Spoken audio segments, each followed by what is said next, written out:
محمد كما صليت على إبراهيم وعلى آل إبراهيم إنك حميد مجيد اللهم بارك على محمد وعلى آل محمد كما باركت على إبراهيم وعلى آل إبراهيم إنك حميد مجيد۔ فضائل اعمال دوم، فضائل صدقات اول۔ حضور اقدس صلی اللہ علیہ وسلم سے نقل کیا گیا کہ بکریوں والوں میں مسقطن ہوتی ہے اور فقر و تکبر گھوڑے والوں میں ہوتا ہے۔ اس کی وجہ ظاہر ہے کہ ان دونوں جانوروں میں یہ صفات پائی جاتی ہیں۔ اونٹ اور بیل والوں میں شدت اور سخت دلی بھی وارد ہوئی ہے۔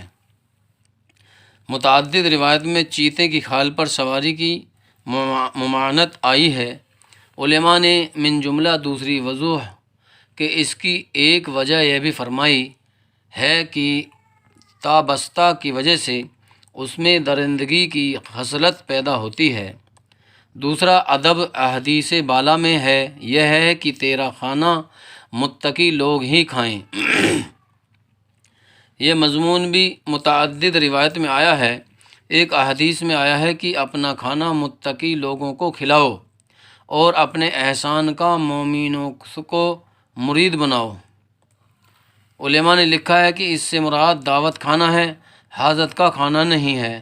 چنانچہ ایک احادیث میں ہے کہ اپنے کھانے میں سے اس شخص کی ضیافت کرو جس سے اللہ کی وجہ سے محبت ہو۔ دفاع حاجت کے کھانے میں حق تعالی شانہ نے قیدیوں کے کھلانے کی بھی مدح فرمائی ہے، اور قیدی اس زمانے کے کافر تھے، جیسا کہ آیت کے سلسلے میں نمبر 34 پر یہ مضمون گزر چکا ہے اور احادیث کے سلسلے میں نمبر 10 پر گزر چکا ہے کہ ایک فاحشہ عورت کی محض اسی طرح سے مغفرت ہوئی کہ اس نے ایک پیاسے کتے کو پانی پلایا تھا۔ اور بھی متعدد روایت میں مختلف مضامین سے اس کی تائید ہوتی ہے۔ حضور صلی اللہ علیہ وسلم نے تو قاعدہ اور ضابطہ فرما دیا کہ ہر جاندار میں اجر ہے، اس میں متقی، مسلم، کافر، آدمی، حیوان سب ہی داخل ہیں، لہذا احتیاج کی شدت اور قلت دیکھی جاتی ہے۔ جتنی زیادہ احتیاج ہو اتنا ہی زیادہ ثواب ہوگا۔ یہ کھانا دعوت اور تعلقات کا ہے، اس میں بھی اگر کوئی دینی مصلحت ہو، خیر کی نیت ہو، تو جس درجے کی وہ خیر اور مصلحت ہوگی اسی درجے کا اجر ہوگا۔ البتہ اگر کوئی دینی مصلحت نہ ہو تو پھر کھانے کا جتنا زیادہ متقی ہوگا اتنا ہی زیادہ اجر کا سبب ہوگا۔ صاحب مظاہر اور امام غزالی رحمۃ اللہ علیہ نے لکھا ہے کہ متقیوں کو کھلانا طاعت اور نیکیوں پر اعانت، اور فاسقوں کو کھلانا فسق و فجور پر اعانت ہے۔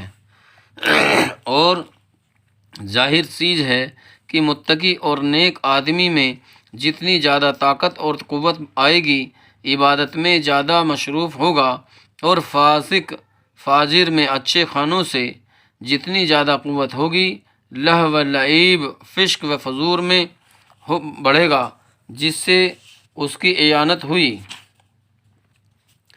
ایک بزرگ اپنے کھانے کو فقراء صوفیہ ہی کو کھلاتے تھے، جس کی کسی نے عرض کیا کہ اگر آپ عام فقراء کو بھی کھلائیں تو بہتر ہو۔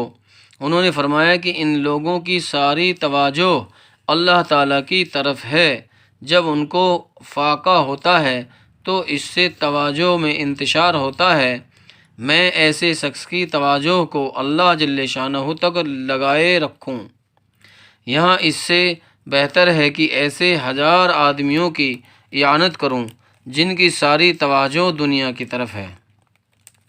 حضرت جنید بغدادی رحمۃ اللہ علیہ نے جب یہ بات سنی تو بہت پسند فرمایا۔ حضرت عبداللہ بن مبارک رضی اللہ عنہ سے ایک درزی نے دریافت کیا کہ میں ظالم بادشاہوں کے کپڑے سیتا ہوں، کیا آپ کا خیال ہے کہ میں بھی ظالموں کی اعانت کر رہا ہوں؟